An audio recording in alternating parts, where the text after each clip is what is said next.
आज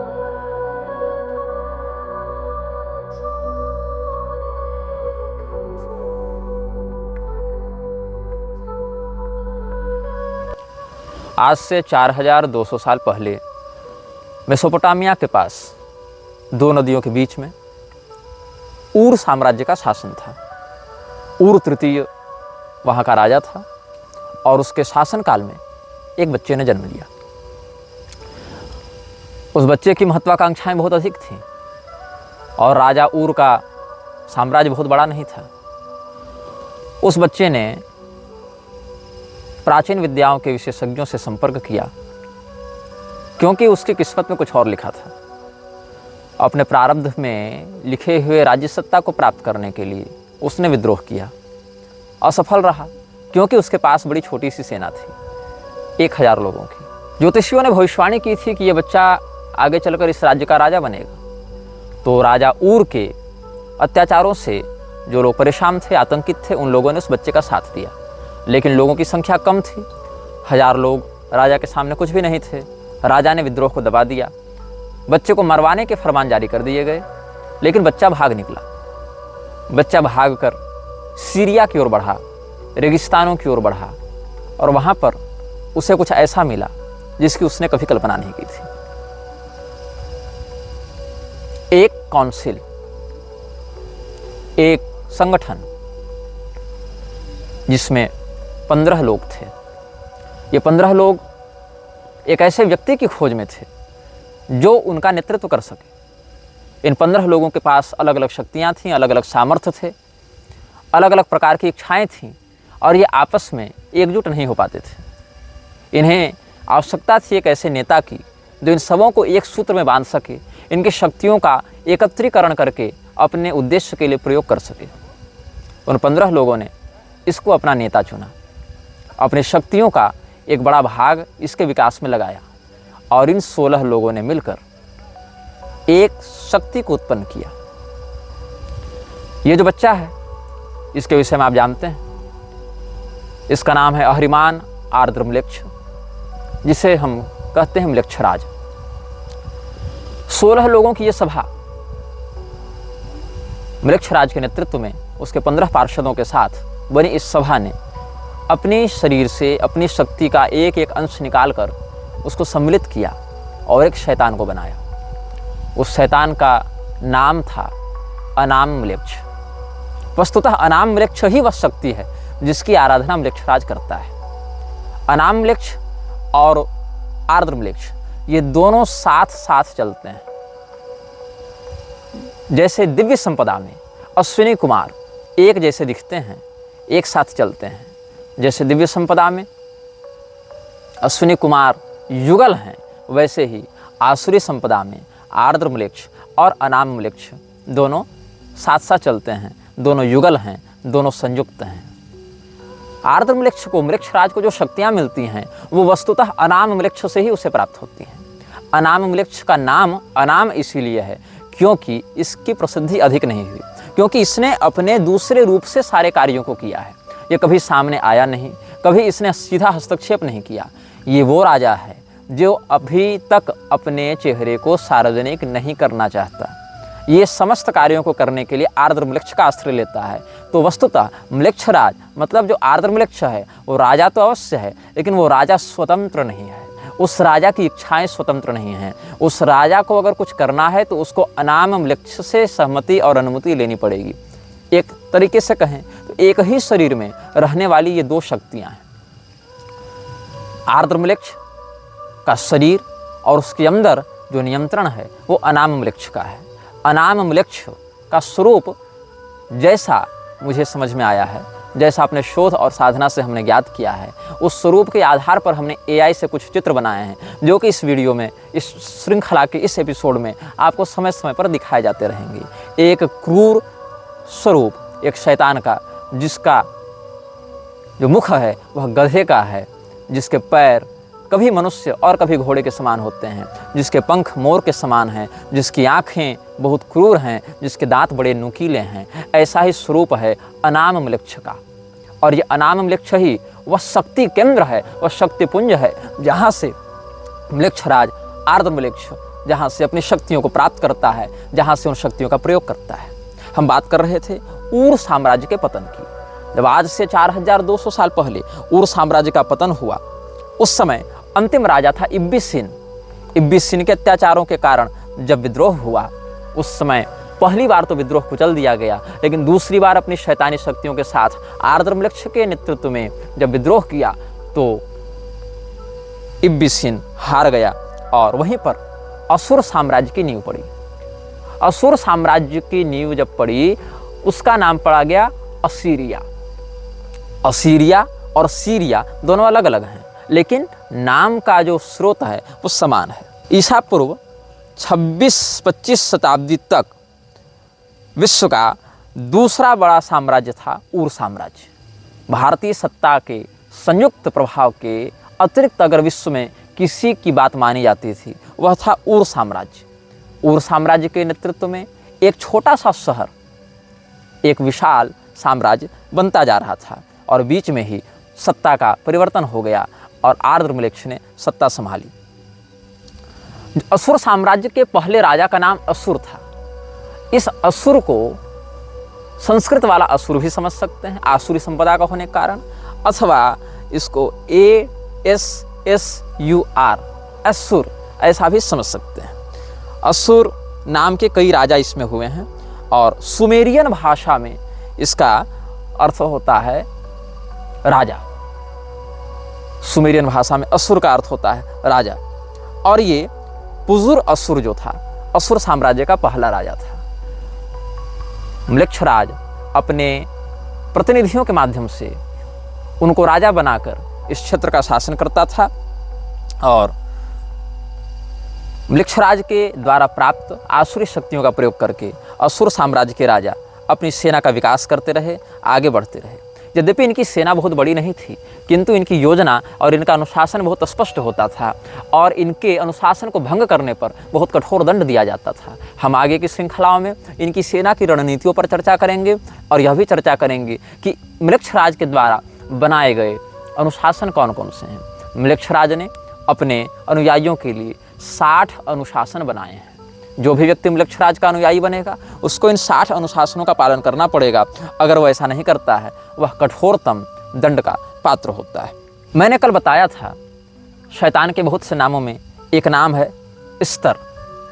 स्तर की आराधना करता हुआ यह असुर साम्राज्य आगे बढ़ता रहा। जब ये असुर साम्राज्य म्लेच्छराज की पूजा करता था और म्लेच्छराज के शरीर में घुसे हुए अनाम म्लेच्छ की पूजा करता था, तो उस समय उसका नाम होता था स्तर। और उसके चारों ओर 4 वेदियां बनती थीं। उन चारों वेदियों पर नरबलि दी जाती थी। नरबलि के माध्यम से मनुष्य के बच्चे के खून के माध्यम से, अच्छा ये नरबलि जो है वो कोई सामान्य व्यक्ति की नहीं दी जाती थी, छोटे छोटे बच्चों की नरबलि दी जाती थी। और उन नरबलियों के माध्यम से राजा हैं अपनी शक्तियों को प्राप्त करते थे। और कई बार उन नरबलियों को देने के लिए किसी शस्त्र का प्रयोग नहीं किया जाता था। नरबलियाँ दी कैसे जाती थी? उन चारों वेदियों के ऊपर हवन कुंड की स्थापना की जाती थी और अपने पहले बच्चे को असुर साम्राज्य का राजा उस आर्द्रम्लेच्छ के नाम से या अनामम्लेच्छ के नाम से उसी जलती हुई हवन कुंड में डाल देता था। मतलब असुर साम्राज्य के राजा का जो पहला बच्चा होगा, उस पहले बच्चे पर अधिकार अनामम्लेच्छ का होगा और उसको देने के लिए उस बच्चे को हवन कुंड में डाला जाएगा। आप इस घटना से एक और बात सीख सकते हैं। पांचाल देश के राजा सोमक ने अपने पुत्र जमतु को भी इसी प्रकार से हवन कुंड में डाल दिया था। ये राजा द्रुपद के पूर्वज हुआ करते थे और इसके परिणाम स्वरूप उनको नरक भी जाना पड़ा था। ये राजा द्रुपद के 3-4 पीढ़ी पहले की बात है। द्रौपदी जी द्रुपद की पुत्री थी, उनके 3-4 पीढ़ी पहले की बात है, जब राजा सोमक ने बहुत पुत्रों की कामना से अपने इकलौते पुत्र जमतु को हवन कुंड में काट काट कर होम कर दिया था। यद्यपि उनको आगे बहुत से पुत्रों की प्राप्ति हुई, लेकिन इस कर्म के कारण उस यज्ञ को कराने वाले पुरोहित और राजा दोनों नरक गए थे। यहाँ पर भी कुछ ऐसी बातें देखने को मिली जहाँ पर आसुरी तत्व के उपासक ये असुर साम्राज्य के राजागण अपने पहले बच्चे को स्तर की मूर्ति के चारों ओर बने हुए 4 हवन कुंडों में, किसी भी एक हवन कुंड में, हवन कुंड तो 4 होते थे, उसमें वो बलिदान करने के लिए जलती हुई अग्नि में झोंक देते थे और आर्द्रम्लेच्छ और अनामम्लेच्छ को तृप्त करते थे। तो वस्तुतः जो 15 पार्षद हैं वो इसको काउंसलर मानते हैं, जो काउंसिल का शासक है। काउंसलर कौन है? आर्धम्लेक्ष। और चांसलर कौन है? इस शैतानी परिषद का जो चांसलर है, जो कुलपति है, जो अध्यक्ष है, वो है अनामम्लेक्ष। अनामम्लेक्ष सामान्यतया किसी विशेष शरीर में बाहर नहीं घूमता है, वो आर्धम्लेक्ष के अंदर ही एक शक्ति के रूप में बैठा रहता है। एक प्रकार से उसने पोसेस कर रखा है आर्धम्लेक्ष को। आर्धम्लेक्ष वस्तुतः प्रारंभ में बुरा नहीं था, वो एक अच्छा व्यक्ति था। इसके व्यक्तित्व की तुलना आप कर सकते हैं मार्वल कॉमिक्स के गौर से, जिसकी बेटी बीमार थी और गौर ने क्या किया, देवताओं से प्रार्थना की कि आप मेरी मरती हुई बेटी को बचा लें, और उस समय देवताओं ने उसका तिरस्कार किया। तो नेक्रोमेंसर नामक दिव्य तलवार का या शैतानी तलवार का आश्रय लेकर गौर ने अपनी मरती हुई बेटी के ऊपर हो रहे अन्याय का बदला लेने के लिए देवताओं को मारना प्रारंभ किया था। तो ये जो गौर का किरदार है, ये वस्तुतः आर्धम्लेक्ष से ही प्रेरित है। कहीं न कहीं आर्धम्लेक्ष, अनामम्लेक्ष अपनी इन घटनाओं को सिनेमैटिक यूनिवर्स के माध्यम से आगे बढ़ाते हैं, जिसमें एक बहुत बड़ा स्थान डिज्नीलैंड का है, जिस पर आगे इस श्रृंखला में हम कभी चर्चा करेंगे कि कैसे म्लेच्छराज के माध्यम से डिज्नीलैंड को आगे बढ़ाया गया है और वहाँ कैसे कैसे शैतानी कृत्य होते हैं। इस पर हम आगे सप्रमाण चर्चा समयानुसार इसी श्रृंखला में करेंगे। तो इसी प्रकार से आर्धम्लेक्ष वस्तुतः एक अनाथ था, किंतु उसके भाग्य ऐसे प्रबल थे कि वहाँ के नक्षत्र विशारदों ने, ज्योतिषियों ने कहा कि इसमें राजा बनने का योग है। इसीलिए आर्धम्लेक्ष को जब काउंसिल ऑफ सैटर्न ने गोद लिया, उन 15 लोगों ने उससे अपना नेता चुना, क्योंकि वो लोग कुछ कर नहीं पा रहे थे एक नायक के अभाव में। तो आर्धम्लेक्ष के शरीर में उर्सी की शैतानी शक्ति ने हावी होना प्रारंभ किया और उसको एक विद्रोही से बना दिया, एक अत्याचारी। अत्याचार के विरोध में जिसने अपना खड्ग उठाया था, वो बन गया विश्व का सबसे बड़ा अत्याचारी। अनामम्लेक्ष की शक्तियाँ तब अधिक विकसित होती हैं जब आकाश में चंद्रमा अपनी पूर्णता को होते हैं। अनामम्लेक्ष चंद्रमा की कलाओं के आधार पर अपनी शक्तियों को घटाता और बढ़ाता है। यद्यपि अमावस्या को आसुरी शक्तियाँ अधिक प्रबल होती हैं, किंतु अनामम्लेक्ष की ऊर्जा चंद्रमा की कलाओं के आधार पर घटती बढ़ती हैं, ये इसकी विशिष्टता है। इसीलिए सामान्यतया पूर्णिमा की रात्रि को अनामम्लेक्ष की शक्तियाँ सर्वाधिक उत्कर्ष को प्राप्त होती हैं, जो कि आज भी अलग अलग शैतान के उपासकों के द्वारा आराधित हो रहे हैं। और संयोग से जब ये वीडियो रिकॉर्ड किया जा रहा है तो आज भी जो रात है वो पूर्णिमा की है। हम बात कर रहे थे अनामम्लेक्ष और आर्धम्लेक्ष की। वस्तुतः जो म्लेच्छराज के अंदर शक्ति है, भावना है, प्रवृत्ति है, उसका स्रोत जो अनामम्लेक्ष है, वही अलग अलग स्वरूपों में, अलग अलग सभ्यताओं में विभिन्न नामों से पूजा जाता रहा है। कुछ उसको लूसीफर कह देते हैं, कुछ उसको बफमेट कह देते हैं, कुछ सेखमेट कह देते हैं, कुछ उसको इब्लिस कह देते हैं, लेकिन वस्तुतः उसका जो नाम है वही अनाम है। कई बार सैन्य शक्ति से अधिक महत्व होता है रणनीति और योजना का। आपको अगर इतिहास के पन्नों की ओर ले चलें, एक घटना घटित हुई थी द्वितीय विश्व युद्ध में, जब हिटलर ने हॉलैंड पर कब्जा करने की योजना बनाई। अब हॉलैंड एक ऐसा स्थान है जिसका शहर, जिसका जो नागरिक समाज है, वो जहाँ बसा है वो समुद्र तल से नीचे है। मतलब समुद्र के पानी के द्वारा हॉलैंड की गांव, शहर इत्यादि डूब जाएं, इसकी संभावना सदैव बनी रहती है। इसीलिए दीवारों का आश्रय लेकर, बड़े बड़े किलेबंदी का आश्रय लेकर हॉलैंड के अंदर समुद्र के पानी को घुसने से रोका जाता है। हॉलैंड की अर्थव्यवस्था पर एक बहुत बड़ा बोझ हॉलैंड की दीवारों का निर्माण और उनकी मरम्मत करना हो जाता है। हॉलैंड के पास न उतनी तगड़ी सेना थी, न उतने अधिक पैसे थे, न अधिक संसाधन थे। हिटलर ने सोचा कि हम हॉलैंड पर अतिशीघ्र कब्जा कर लेंगे। हिटलर ने आक्रमण कर दिया। हॉलैंड ने अपनी कमजोरी को ही अपनी ताकत बना लिया। उसने यह फैसला दिया कि जिस भी गांव में या जिस भी सभ्यता की ओर हिटलर की सेना बढ़ेगी, उस गांव से संबंधित समुद्री दीवार को तोड़ दिया जाएगा। हुआ यही, और समुद्र की आपदा से जो दीवारें हॉलैंड के गांव की रक्षा करती थीं, वही दीवारें जब तोड़ दी गईं, हॉलैंड के अंदर समुद्र का पानी घुसने लगा और जर्मनी सेना डूबने लगी, पराजित हो गई। कहने का तात्पर्य है कि कई बार जो आपकी रक्षा करता है, जिससे आपकी रक्षा होती है, उसको नष्ट करके अपने शत्रु को अपने अंदर आमंत्रित करने से आप बच सकते हैं। जो समुद्र का पानी कभी मारता था और दीवारें बचाती थी, आज उल्टा हो गया। दीवारों को रक्षक नहीं अवरोधक माना गया, रक्षक को हटा दिया गया, जो कल मार रहा था उसको अंदर आने दिया गया और उसी ने अंततः आपकी जान बचाई। इस रणनीति को समझिएगा। उर साम्राज्य के अत्याचारों से बचने के लिए सुमेर की जनता ने उर साम्राज्य के विरुद्ध आर्द्रवृक्ष के नेतृत्व में विद्रोह किया था, लेकिन अंततः जो उर साम्राज्य अत्याचारिक रूप में प्रसिद्ध था, लोगों ने उसको याद करना आरंभ किया जब उन्होंने देखा कि हमारा विद्रोही नायक हमारे पिछले राजा से कहीं अधिक महत्वाकांक्षी, कहीं अधिक क्रूर और कहीं अधिक सनकी है। आर्द्रवृक्ष के शासन में सुमेर, मेसोपोटामिया इत्यादि की सभ्यताओं ने बहुत विकास किया। भौतिकता की दृष्टि से, सैन्य शक्ति की दृष्टि से, विलासिता की दृष्टि से शैतानी ताकतों ने उस पूरे क्षेत्र में अपनी कृपा बरसाने आरंभ की। जो भी राजा का वफादार होता था, जो भी असुरों का उपासक होता था, जो भी इस प्रकार से नकारात्मकता को स्वीकार कर लेता था, उसकी सामाजिक प्रतिष्ठा, उसका यश, उसका पराक्रम बहुत बढ़ने लग जाता था। देखा देखी लोगों ने इसको अपनाना प्रारंभ किया और एक छोटा सा शहर बन गया एक विशाल साम्राज्य। अब हम सिद्धांतों पर चर्चा करेंगे। आज हम प्रधानता से म्लेच्छ राज के अनुयायियों के लिए जो 6 अनुशासन हैं, 60 में से 6 अनुशासन की आज हम चर्चा करेंगे। पहला अनुशासन यह कहता है, तुम्हारे हृदय में सदैव एक ज्योति जल रही है। जब भी कोई निर्णय करना हो उस ज्योति का अनुसरण करना। यह पहला नियम कहता है। वह ज्योति शैतानी है, अ फ्लेम ऑफ इविल। आपको अगर लॉर्ड ऑफ रिंग्स की घटना याद होंगी, वहाँ एक आँख थी, सैरोन की आँख, जो दहकती रहती थी।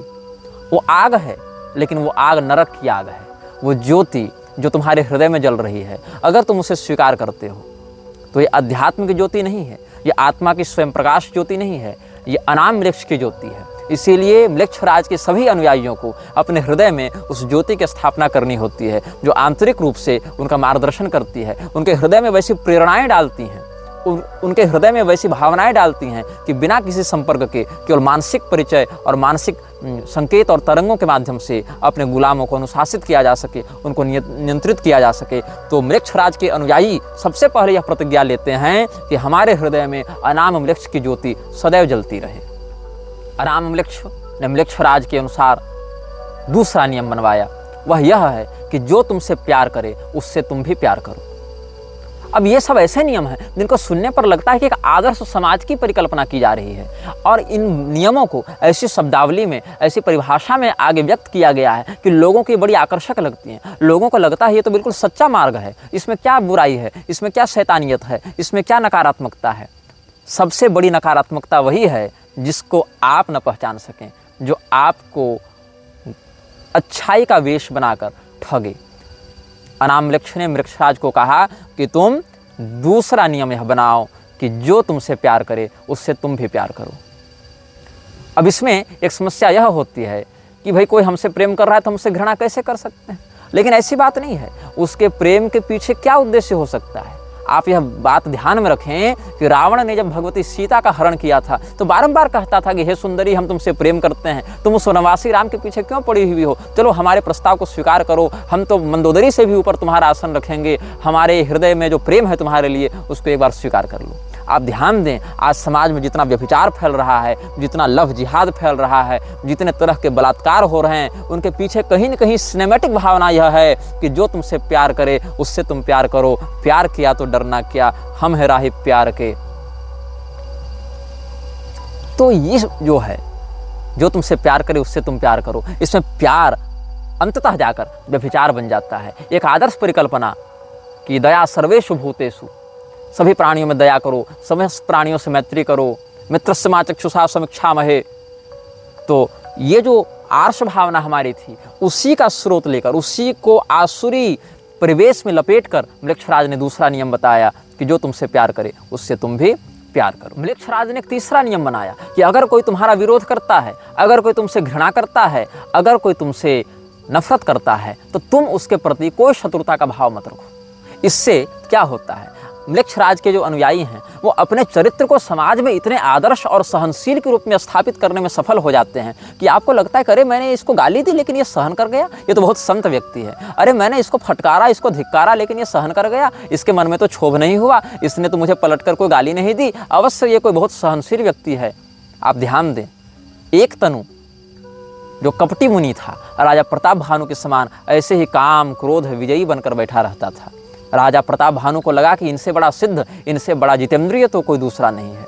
कालनेमी ने हनुमान जी के सामने जब राम राम का भजन किया तो हनुमान जी को भी एक क्षण को ऐसा लगा कि ये कोई बहुत सहनशील, कोई जितेंद्रिय संत है।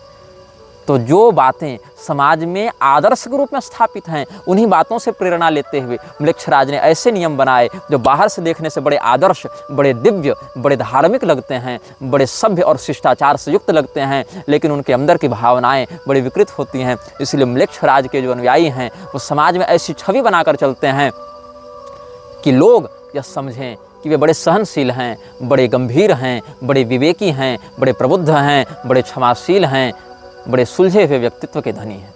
म्लेच्छराज के अनुयायियों के लिए चौथी अनिवार्यता यह है कि वो अपने मस्तिष्क को कभी खाली नहीं रख सकते। मतलब उनको सदैव कोई ना कोई योजना बनाती रहनी पड़ेगी। योजनाएं जब तक दिमाग में चलेंगी तब तक म्लेच्छराज को उतनी योजनाएं पता चलती रहेंगी। म्लेच्छराज अकेला व्यक्ति है और एक अकेला व्यक्ति हर प्रकार का चिंतन एक साथ नहीं कर सकता। लेकिन अगर उसको 10 लोग सलाह दे रहे हैं, 50 लोग परामर्श दे रहे हैं, 100 लोग परामर्श दे रहे हैं, तो 50-100 लोगों के विचारों के कारण एक साथ 50-100 विचारों से जुड़ सकता है। इसीलिए पहले नियम के अनुसार जो ज्योति हृदय में स्थापित है, उसी ज्योति के माध्यम से वो तुम पर नजर रखे हुए है। वो शैतानी ज्योति जो हृदय में तुमने संकल्प से स्थापित की है, उसकी गुलामी स्वीकार करके तुम अपने मन में जब योजनाएं बनाते हो, उन्हीं योजनाओं को वो सुनता है, वो समझता है, एक साथ उनको ग्रहण करता है। जैसे इंद्रिय विषयों को ग्रहण करती है, वैसे तुम्हारे हृदय की उस भावना को समझ लेता है, पकड़ लेता है। अगर तुमने एक बार अपना जीवन उसको सौंप दिया तो मानसिक रूप से तुम उससे बंध गए। फिर तुम जो जो योजना बनाओगे वो सारी बातें उसको पता चलती रहेंगी। अगर उसके विरुद्ध कुछ योजना बना रहे हो तो वह भी, और अगर उसके अभियान के लिए कुछ योजना बना रहे हो तो वह भी। इसीलिए म्लेच्छराज के अनुयायियों के लिए चौथी अनिवार्यता इस बात की होती है कि वो सदैव अपने मस्तिष्क में किसी न किसी प्रकार की योजना बनाते रहें, ताकि म्लेच्छराज को उनकी मानसिक स्थिति का सदैव अपडेट मिलता रहे, सदैव अद्यतित सूचना मिलती रहे कि मेरा यह सेवक मेरे विरुद्ध जा रहा है, मेरे अनुकूल जा रहा है, या इसमें किस प्रकार की शैतानी रचनात्मकता हो सकती है। म्लेच्छराज के अनुयायियों के लिए पांचवी अनिवार्यता है वचनबद्धता। अगर म्लेच्छराज का एक अनुयायी किसी दूसरे के प्रति कोई वचन दे देता है तो चाहे भौतिक रूप से उसको क्षति हो, चाहे उसकी इज्जत रहे न रहे, चाहे उसका पैसा रहे न रहे, चाहे उसका परिवार रहे न रहे, चाहे उसके शरीर के अंग भी काट कर अलग कर दिए जाएं, किंतु वह वचन नहीं तोड़ सकता है। वचनबद्धता पांचवा नियम है। म्लेच्छराज के अनुयायी अपने वचन को कभी भंग नहीं कर सकते।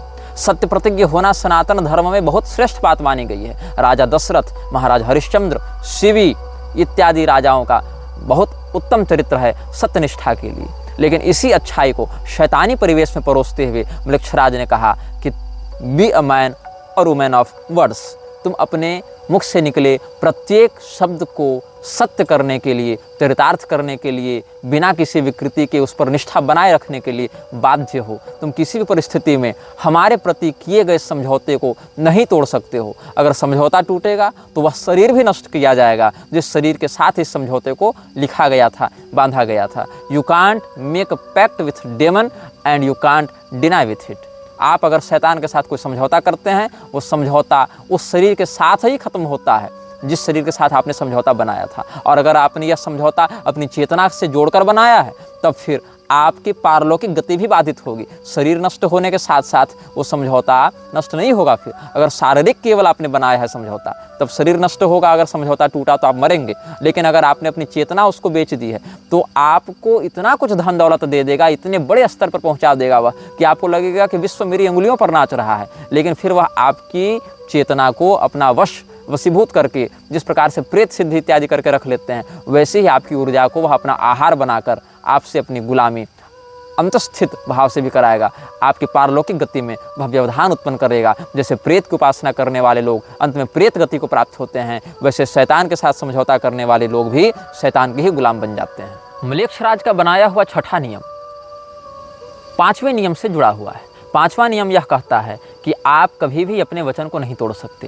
लेकिन छठा नियम यह कहता है कि यदि बात आती है अपने हाउस को बचाने की, हाउस मतलब आपका घर नहीं, हाउस मतलब हाउस ऑफ काउंसिल, जहाँ पर आपकी शैतानी परिषद बैठी है, अगर उसके अस्तित्व की बात आती है तो आप अपने वचन को तोड़ेंगे, आप वहाँ पर कंप्रोमाइज़ करेंगे। आप वहाँ पर स्वयं को एक व्यक्ति मानकर नहीं चल सकते कि मैं एक व्यक्ति हूँ, मैंने वचन दिया। अगर संस्था को बचाने की बात आएगी तो आपको अपने वचन को अगर तोड़ना पड़ेगा, संस्था अगर वचन तोड़ने से बचेगी, तो वहाँ पर आप अपने वचन को तोड़ेंगे। कुल मिलाकर बात यह है कि शैतानी परिषद का जो 15 लोग हैं और 16वां जिनका नेतृत्व करता है आर्द्रम्लेक्ष, जिसके अंदर घुसा है 17वां तत्व अनामम्लेक्ष, इसीलिए कहते हैं the council of 17 ruled by 2।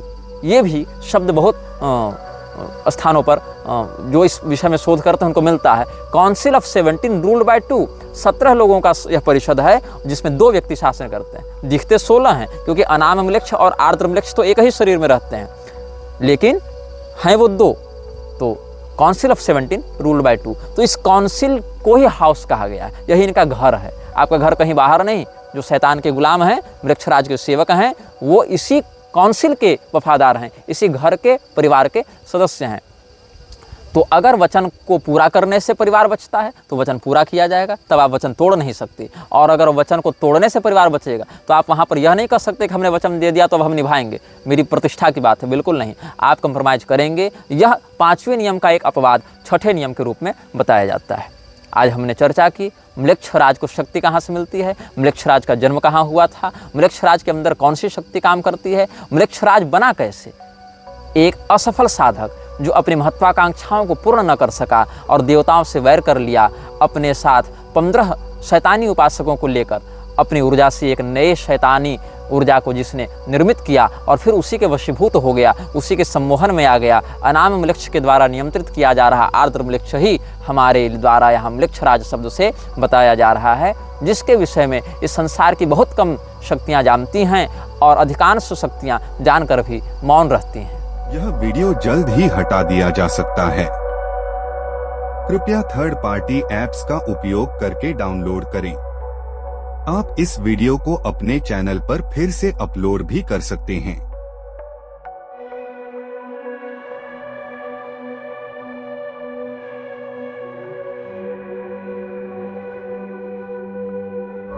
This video may get deleted soon. Please download using third-party apps. You may also re-upload this video on your channels. Thank you.